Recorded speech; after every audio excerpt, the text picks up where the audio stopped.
नमस्कार। हरियाणा के हार को लेकर के राहुल गांधी ने एक मीटिंग की, रिव्यू मीटिंग की, और ये मीटिंग मल्लिकार्जुन खड़गे के दिल्ली आवास में हुई। और उस दौरान राहुल गांधी ने स्पष्ट रूप से कहा कि पार्टी के हितों के ऊपर नेताओं ने अपने हितों को तवज्जो दिया। यानी कि जैसे आप देखेंगे हरियाणा इलेक्शन के समय कभी हुड्डा और शैलजा के बीच जो विवाद होता रहा सीएम के पद को लेकर के, उसको लेकर के बहुत ही कड़ी नाराजगी जो है राहुल गांधी ने जाहिर की और कहा कि ये पार्टी के हितों को छोड़ करके अपने हितों को ऊपर रखे थे। इसी वजह से ये हार हमको देखने का मिला।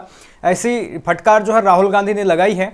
और इस मीटिंग में भूपेंद्र सिंह हुड्डा को भी नहीं बुलाया गया, शैलजा को भी नहीं बुलाया गया था। तो ये राहुल गांधी ने अपने हाईकमान के साथ मिलकर के इस मीटिंग की रिव्यू की। और एक तरफ ध्यान रखिएगा, एक तरफ जैसे ही रिजल्ट आया था उस दिन चुनाव परिणाम आए हरियाणा के, तो उसी पश्चात जब पहली प्रेस कॉन्फ्रेंस कांग्रेस ने की तो उस समय उन्होंने स्पष्ट रूप से कह दिया, जयराम रमेश ने भी और पवन खेड़ा ने भी, कि इस परिणाम को हम स्वीकार नहीं करते हैं। ये लोकतंत्र की जीत नहीं है, तंत्र की जीत हुई है। एक शब्दों में उन्होंने कहा कि ये तंत्र की जीत है, लोकतंत्र की जीत नहीं है। ये जनता का बहुमत नहीं है, ईवीएम का बहुमत है। ऐसा स्पष्ट रूप से उन्होंने अपनी पहली प्रेस कॉन्फ्रेंस में कही थी। और इसको लेकर के हम चुनाव आयोग भी जाएंगे, ऐसी बात भी उन्होंने कही थी। और अब सुनने को ये खबर आई है कि जयराम रमेश और पवन खेड़ा के नेतृत्व में उन्होंने इलेक्शन कमीशन का दरवाज़ा खटखटाया है। अभी फिलहाल 20 ईवीएम की जो उन्होंने सबूत इकट्ठे किए हैं, कि आपको अगर पता होगा तो जैसे कि उन्होंने आरोप लगाया था कि जब मतगणना हो रही थी तो उस दौरान कुछ ईवीएम में 99% बैटरी चार्ज पाई गई थी।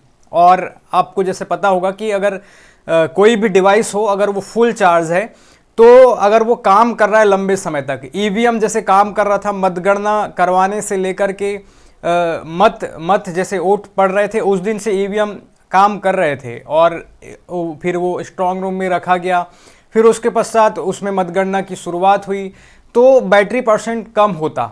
सिंपल सी है, 99%, 1% बैटरी में ही जो पूरा 2-3 दिन का समय नहीं चल सकता है ईवीएम में। तो उसको लेकर के उन्होंने नाराज़गी जताई कि कैसे इतने देर तक वोटिंग करवाने से लेके मतगणना समय तक ईवीएम में 99% चार्ज हो सकता है।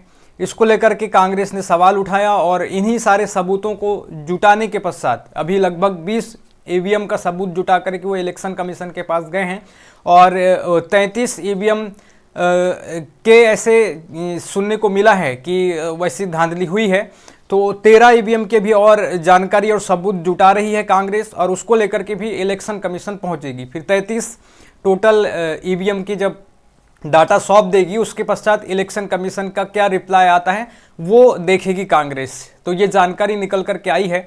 और जैसे कि आपको पता ही होगा कि किस प्रकार से ग्राउंड रिपोर्ट कह रहा था, एक तरफ जनता भी कह रही थी और सारे मीडिया पत्रकार जो ग्राउंड रिपोर्टिंग में गए थे वो सब जो हैं अचंभित रहे हैं इस चुनाव परिणाम को लेकर के, हरियाणा के चुनाव परिणाम को लेकर के। किसी को भी ये आशा नहीं थी कि भाजपा सरकार बना लेगी तीसरी बार, यहाँ तक कि भाजपा के नेताओं को भी उम्मीद नहीं थी। और जैसे आपको मैं बताऊं तो 11 मंत्री जो हरियाणा में चुनाव लड़े भाजपा के, उनमें से 9 मंत्री हार गए, केवल 2 मंत्री ही जीते। यानी कि पूरी मंत्रिमंडल को ही वहाँ की जनता ने नकार दिया, एक तरीके से सरकार को नकारा, आप ऐसा कह सकते हैं। तो जनता भी इससे, अभी आप देखेंगे वहाँ पर अभी जो ग्राउंड रिपोर्ट हो रही है तो वहाँ पर भी अभी जनता स्पष्ट रूप से कह रही है कि ये हमारा बहुमत नहीं है, ये ईवीएम का बहुमत है, ये मोदी ईवीएम से वोट चोरी करके सरकार बनाया है। ऐसी बात वहाँ की जनता भी कह रही है और कांग्रेस भी यही बात कह रही है। इसमें कितनी सच्चाई है, कितनी क्या है, टेक्निकल चीज़ें हम नहीं जानते, आप नहीं जानते, लेकिन जो सवाल उठ रहा है वो गंभीर सवाल हैं और ये लोकतंत्र की मजबूती के लिए कहीं ना कहीं घातक हैं। और अगर इस प्रकार के सवाल उठ रहे हैं, इस प्रकार की शंकाएँ जाहिर हो रही हैं, तो इसकी जाँच होनी चाहिए। और सुनने को ये भी मिल रहा है कि सुप्रीम कोर्ट का भी दरवाज़ा खटखटाने वाले हैं कांग्रेस के जो नेता हैं वो। और कई ऐसे वरिष्ठ वकीलों की चर्चा मैंने मीडिया में सुनी है, तो उन्होंने भी कहा है कि अगर सबूत इकट्ठे करके कांग्रेस सुप्रीम कोर्ट तक जाती है तो उनकी पिटीशन स्वीकार की जाएगी। और उस स्थिति में उसकी अगर जांच शुरू हो जाती है और जांच होती है पारदर्शी तरीके से अच्छे से, तो कहीं ना कहीं जो है इलेक्शन रिजल्ट फंस सकता है, ऐसी जानकारी भी आ रही है। और जैसे कि आप देखते हैं एक तरीके से माहौल पूरा कांग्रेस के पक्ष में होता है, पूरी सजी हुई थाली जो है कांग्रेस के पक्ष में होती है और दुल्हन कोई और लेके चले जाता है, सरकार कोई और बना लेता है। ऐसे ही परिणाम हमने मध्य प्रदेश चुनाव में भी देखा, ऐसे ही परिणाम हमने छत्तीसगढ़ चुनाव में भी देखा, राजस्थान चुनाव में भी देखा, हरियाणा में देखा। तो इन सारे राज्यों की जो मैंने अभी चर्चा की, वहां पर कोई भी नहीं कह रहा था कि भाजपा सरकार बना लेगी, कांग्रेस सरकार बनाएगी। मध्य प्रदेश में भी कांग्रेस का लहर बताया जा रहा था, छत्तीसगढ़ में भी कांग्रेस का लहर बताया जा रहा था, राजस्थान में भी सत्ता परिवर्तन की लहर बताई जा रही थी। फिर भी कांग्रेस सरकार बना लेती है, भाजपा सरकार बना लेती है। तो ये सबको अचंभित कर देता है, सबको शंका में डाल देता है। कोई कितना भी कह ले कि ईवीएम में घोटाला नहीं हो सकता है, ईवीएम में छेड़छाड़ नहीं हो सकता है, लेकिन जिस प्रकार के अभी सबूत मिले हैं कि 99% ईवीएम का चार्ज होना लगातार काम करने के बाद भी, और एक तरफ एलन मस्क जैसे टेक्निकल चीज़ों की जानकारी रखने वाले जो दिन रात वही काम कर रहे हैं और वो ये कह रहे हैं कि एआई के दौर में ईवीएम सुरक्षित नहीं है, ईवीएम को बंद कर देना चाहिए, ईवीएम का यूज़ नहीं होना चाहिए, तो फिर सवाल तो उठेंगे ही। और जिस प्रकार के चुनाव परिणाम आ रहे हैं उसको लेकर के भी सवाल उठेंगे। तो ये चीज़ें हो रही है। और एक तरफ लोग कह रहे हैं कि कश्मीर में फिर कैसे भाजपा सत्ता में नहीं आई। तो आपको समझना पड़ेगा कि अगर हर जगह एक परिणाम आने लगे ईवीएम से, तो जनता को शंका जो है पूरी तरीके से वास्तविकता में बदल जाएगी और जनता सड़क में आ जाएगी, आक्रोश में आ जाएगी। तो कैलकुलेटिंग तरीके से, बैलेंसिंग तरीके से ईवीएम का यूज़ किया जा रहा है, ऐसा आप कह सकते हैं। अभी जिस परिणाम की परिस्थिति हमको देखने को मिल रही है और जिस प्रकार के ईवीएम के खिलाफ सबूत मिल रहे हैं, ईवीएम के खिलाफ बातें हो रही है, उस हिसाब से आप ऐसा अनुमान लगा सकते हैं कि कैलकुलेटिंग बैलेंसिंग तरीके से कुछ सीटों में कांग्रेस को जीतने दिया जा रहा है, कुछ राज्यों में कांग्रेस को जीतने दिया जा रहा है और बाकी अपना जो है सरकार बनाने लायक मैनेज ईवीएम को कर लिया जा रहा है। तो ये सारी चीज़ें हैं।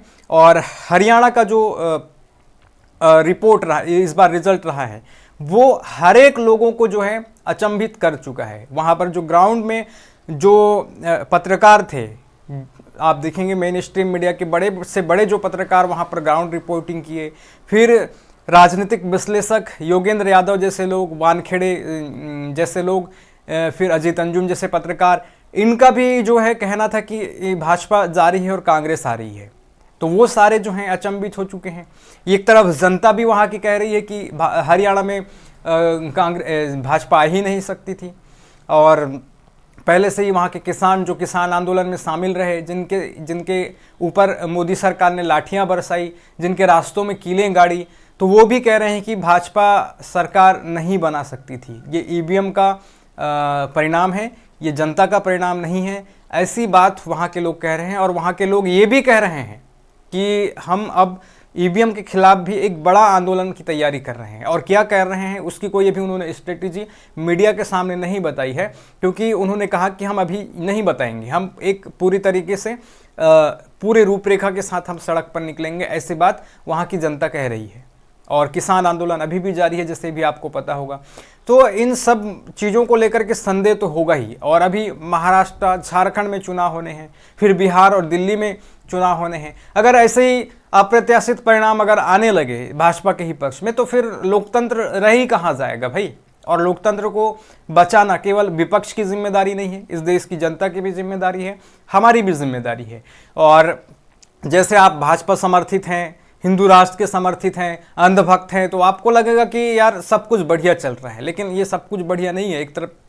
एक तरीके से लोकतंत्र को हैक करने की ये प्रक्रिया है। और आपको अगर लगता है कि नहीं ईवीएम का परिणाम नहीं है, जनता का परिणाम है, भाजपा के पक्ष में परिणाम आया है, तो आप कांग्रेस की खामियां गिनाना, कमियां बताना और एक तरीके से कांग्रेस की हार का ठीकरा राहुल गांधी के ऊपर फोड़ देंगे, जो कि आसान है, एकदम से आसान है। आप बिल्कुल भी कह सकते हैं कि ये प्रधानमंत्री मोदी का करिश्मा है, आरएसएस की मेहनत है, मोदी योगी की जो धूम है चल रही है, इस वजह से भाजपा जीत रही है, राहुल गांधी में कोई दम नहीं है, कांग्रेस तो खल्लास है, राहुल गांधी के ऊपर आप हार का ठीकरा फोड़ देंगे। बिल्कुल आसान है ये। आप बिल्कुल इस प्रकार की बातें करके अपने आप को सही ठहरा सकते हैं, अपनी मन को तसल्ली दे सकते हैं। लेकिन हमारे जैसे लोग जो इस चीज़ की समझ रख रहे हैं, अन्य जो लोग, जनता वहाँ की जो बोल रही है कि इस बार भाजपा नहीं आ सकती थी। ईवीएम और के जो बातें आ रही है कि 99% ईवीएम चार्ज पाई गई मतगणना के दौरान,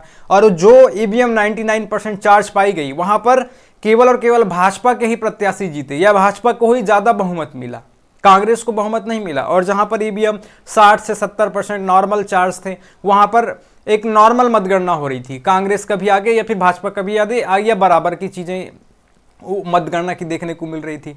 तो ये सवाल अगर उठ रहे हैं, और इलेक्शन कमीशन के ऊपर भी सवाल उठे रिजल्ट के दौरान, रिजल्ट के दिन, कि वो अपने साइट पर मतगणना की डाटा धीरे धीरे अपलोड कर रहा था, कई चरण बीत जाने के बाद भी पिछले चरण की ही डाटा उसकी साइट पर शो हो रहे थे। तो इलेक्शन कमीशन, सिस्टम और ईवीएम पर जो सवाल उठ रहे हैं और उस पर सवाल करना सरकार से और उसके लिए सरकार को जिम्मेदार ठहराना, ये आसान नहीं है। ध्यान रखिएगा, ये आसान नहीं है, और इस प्रकार से बात रखने के लिए हिम्मत चाहिए, जो कि हम लोग कर रहे हैं। और ये हिम्मत आती है संविधान से, ये हिम्मत आती है लोकतांत्रिक जड़ों को मजबूती दिलाने से। तो इस प्रकार की कार्य हम जारी रखेंगे और आप तक हम ये सारी जानकारी YouTube चैनल पुष्पेंद्र पटले ऑफिशियल के माध्यम से पहुंचाते रहेंगे। तो आप चैनल को सब्सक्राइब कीजिएगा और वीडियो को शेयर कीजिएगा। धन्यवाद। जय हिंद।